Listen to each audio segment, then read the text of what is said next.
ప్రభు నామానికే మహిమ కలుగునుగాక. కూడి వచ్చిన మీ అందరికీ కర్మల ఆత్మీయ సహవాస సంఘ విశ్వాసులందరికీ మన ప్రభువును ఆయన ప్రియ కుమారుడునైన యేసుక్రీస్తు వారి శ్రేష్టమైన నామంలో శుభములు మరియు అందరికీ వందనాలండి. దానియేలు గ్రంథం మొదటి అధ్యాయాన్ని మనము ధ్యానం చేసుకుందాం. దానియేలు గ్రంథం మొదటి అధ్యాయం. ఇందులో ముఖ్యమైన అంశం ఏంటంటే నలుగురు బాలురు వారి జ్ఞానము. నలుగురు బాలురు వారి జ్ఞానము. మొదటి 2 వచనాలు మనం చూస్తే నెబుకద్నెజరు యోధా దేశం మీద దాడి చేసినట్టు మనం చదువుతాం. ఒకసారి చదువుదాం మొదటి 2 వచనాలు. యోధా రాజుకు యెహోయాకీము ఏలుబడిలో 3వ సంవత్సరమున బబులోను రాజుకు నెబుకద్నెజరు యెరూషలేము మీదకు వచ్చి దానిని ముట్టడి వేయగా ప్రభువు యోధా రాజుకు యెహోయాకీమును దేవుని మందిరములోని శేషించిన ఉపకరణములను ఆ రాజు చేతికి అప్పగించాను గనుక అతడు ఆ వస్తువులను షేనారు దేశములోని తన దేవతాలయమునకు తీసుకుని పోయి తన దేవతాలయపు బొక్కసములో ఉంచెను. ఇక్కడ ఈ వచనాల్లో యోధా ప్రజల యొక్క పాపాన్ని బట్టి దేవుడు వారిని 3 దఫాలుగా చెరకు అప్పగించినట్లు మనం చూస్తున్నాం. క్రీస్తు పూర్వం 606లో, ఆ తర్వాత 597లో, ఆ తర్వాత 586లో ఈ 3 సార్లు వారిని చెరకు తీసుకుని వెళ్ళాడు. అయితే ఇక్కడ మొదటిసారి చెరలోనికి వెళ్ళిన సందర్భాన్ని మనం చూస్తాం. ఈ మొదటి అధ్యాయము దానియేలు గ్రంథమునకు పీఠికగా ఉంది. అది ప్రవచన సంబంధమైన గ్రంథము మాత్రమే కాక మనకు కూడా మన అనుభవంలో మనకు పనికి వచ్చేటువంటి అనేకమైన పాఠాలు మనకు నేర్పిస్తూ ఉంది. ఈ మొదటి వచనంలో యోధా రాజుకు యెహోయాకీము ఏలుబడిలో 3వ సంవత్సరము అని ఉంది. నెబుకద్నెజరు యెరూషలేము మీదకు వచ్చినట్లుగా ఉంది. ఇర్మియా గ్రంథం 25:1 మనం చూస్తే 25:1 యోషియా కుమారుడును యోధా రాజునైన యెహోయాకీము 4వ సంవత్సరమున అనగా బబులోను రాజు అయిన నెబుకద్నెజరు మొదటి సంవత్సరమున యోధా ప్రజలను గూర్చి ఇర్మియాకు ప్రత్యక్షమైన వాక్కు. 46వ అధ్యాయం.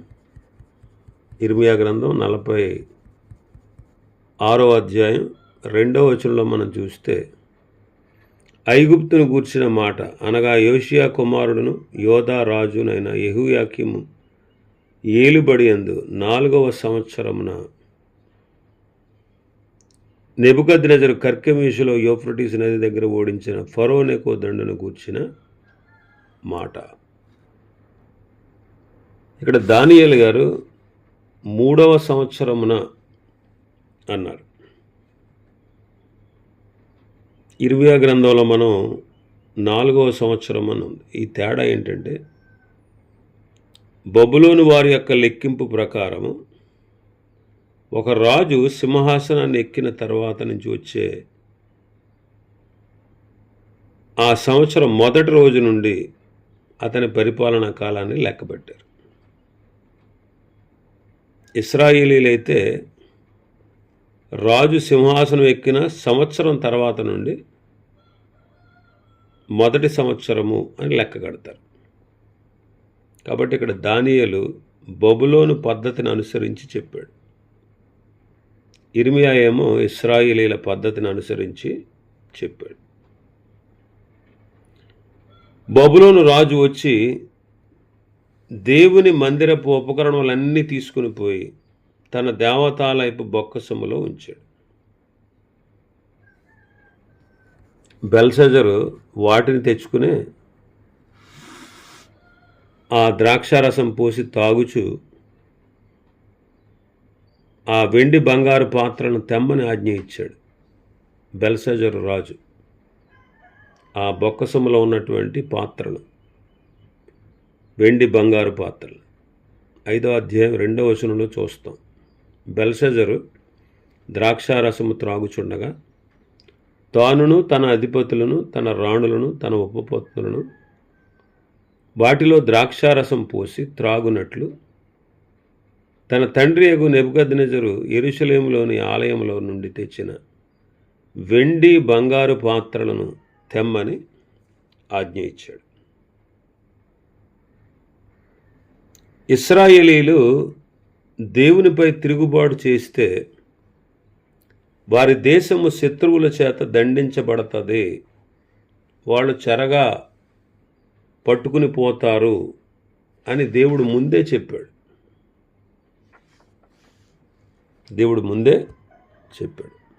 యెషయా గ్రంథం 42వ అధ్యాయం 24వ వచనం. యెహోవాకు విరోధముగా మనం పాపము చేసితిమి, వారు ఆయన మార్గములలో నడవనల్లకపోయిరి, ఆయన ఉపదేశమును అంగీకరింపకపోయిరి.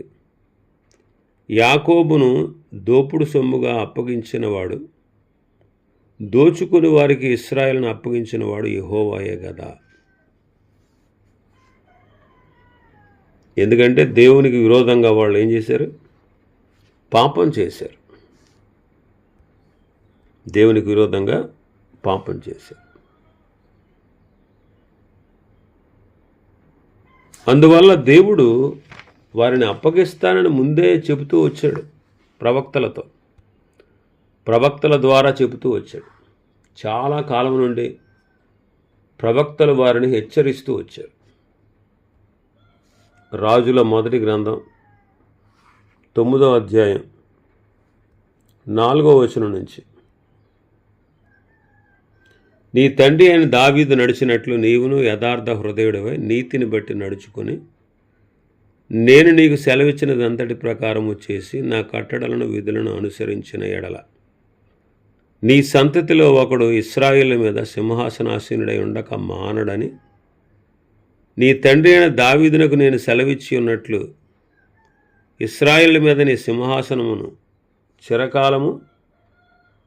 చిరకాలం వరకు స్థిరపరచుదును. అయితే మీరే గాని మీ కుమారులే గాని ఏమాత్రమైనను నన్ను వెంబడించుట మాని నేనిచ్చిన ఆజ్ఞలను కట్టడలను అనుసరింపక ఇతరమైన దేవతలను కొలిచి పూజించిన ఎడల నేను ఇశ్రాయేలులకు ఇచ్చిన ఈ దేశంలో వారిని ఉండనీయక వారిని నిర్మూలము చేసి నా నామమునకు నేను పరిశుద్ధపరిచిన ఈ మందిరమును నా సముఖంలో నుండి కొట్టివేసేదను.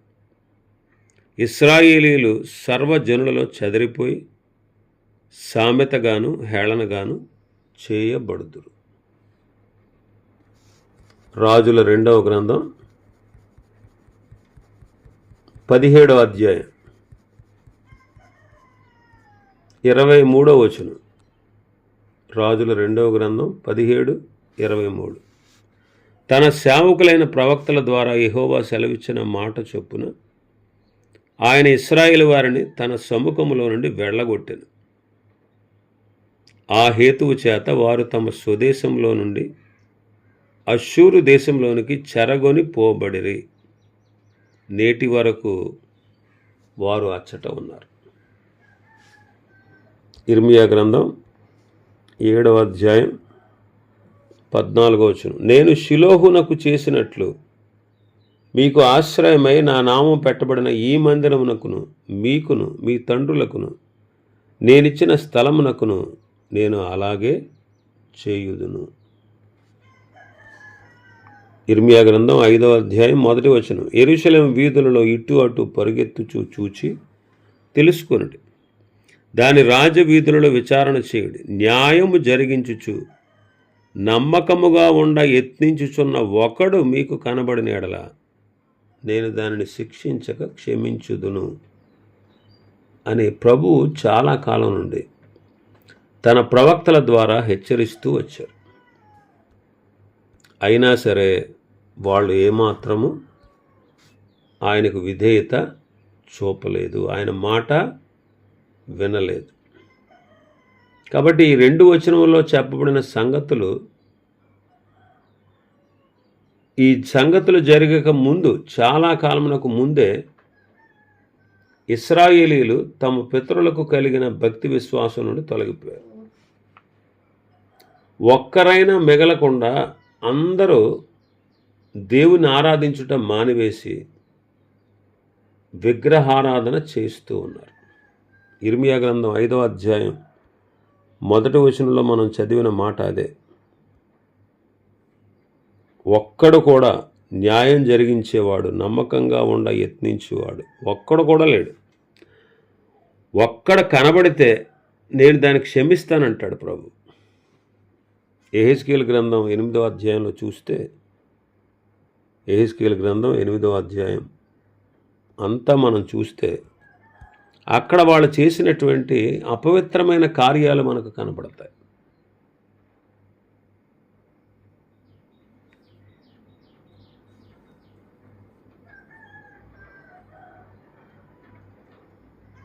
యెహెజ్కేలు గ్రంథం 8వ అధ్యాయంలో మనం చూస్తే 5వ వచనం, నరపుత్రుడా, ఉత్తరము వైపు తేరి చూడమని యెహోవా నాకు సెలవీయగా నేను ఉత్తరము వైపు తేరి చూచి తిని, ఉత్తరము వైపున బలిపీఠపు గుమ్మపు లోపల రోషము పుట్టించే విగ్రహం కనబడింది. మందిరంలో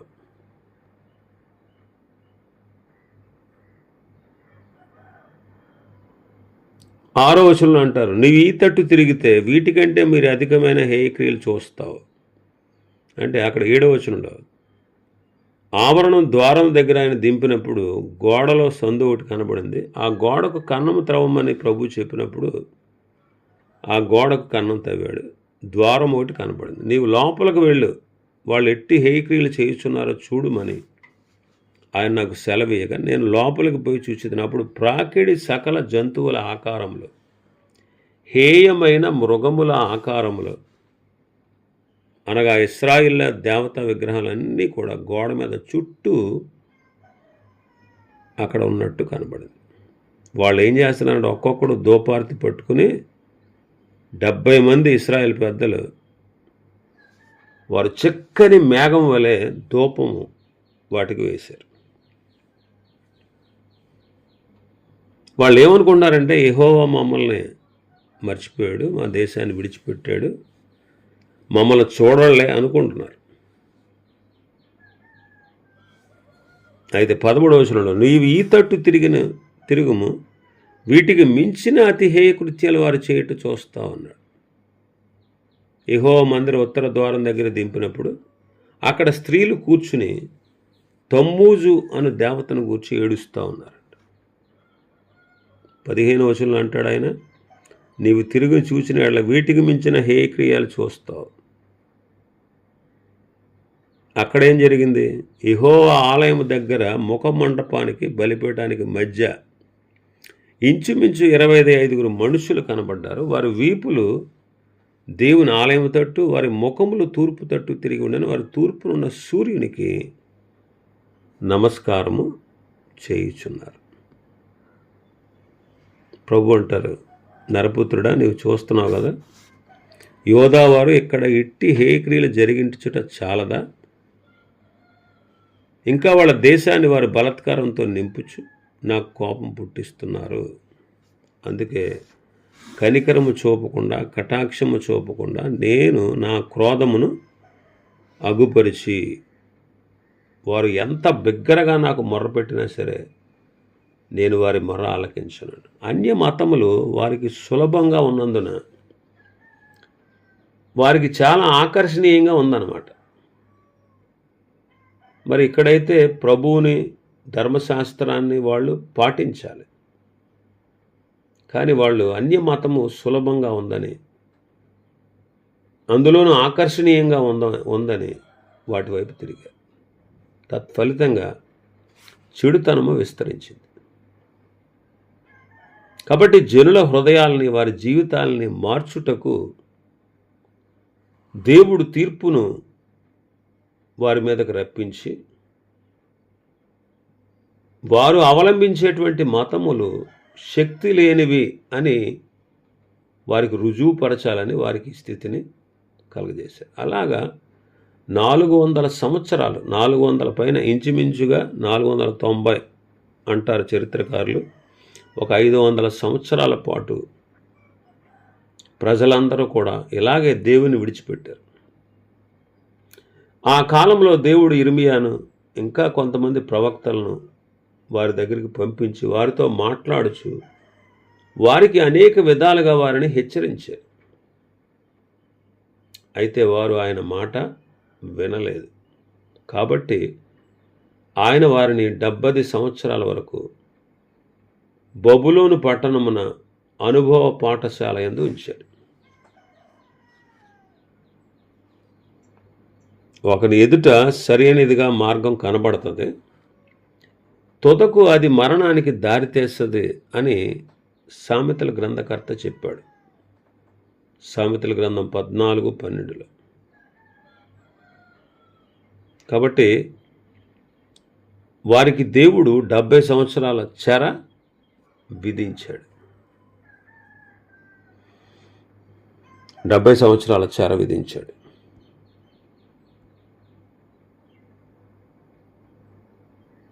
ఇర్మియా గ్రంథం 25వ అధ్యాయం 12వ వచనం, 8-12. సైన్యములకు అధిపతి యెహోవా ఇలాగ సెలవిచ్చున్నాడు, మీరు నా మాటలను ఆలకింపకపోతిరి గనుక నేను ఉత్తర దేశంలోనున్న సర్వజనులను, నా సేవకుడైన నెబుకద్నెజరును, బబులోను రాజును పిలువనంపించుచున్నాను. ఈ దేశం మీదకిని, దీని నివాసుల మీద, చుట్టూనున్న ఈ జనులందరి మీదకిని వారిని రప్పించుచున్నాను.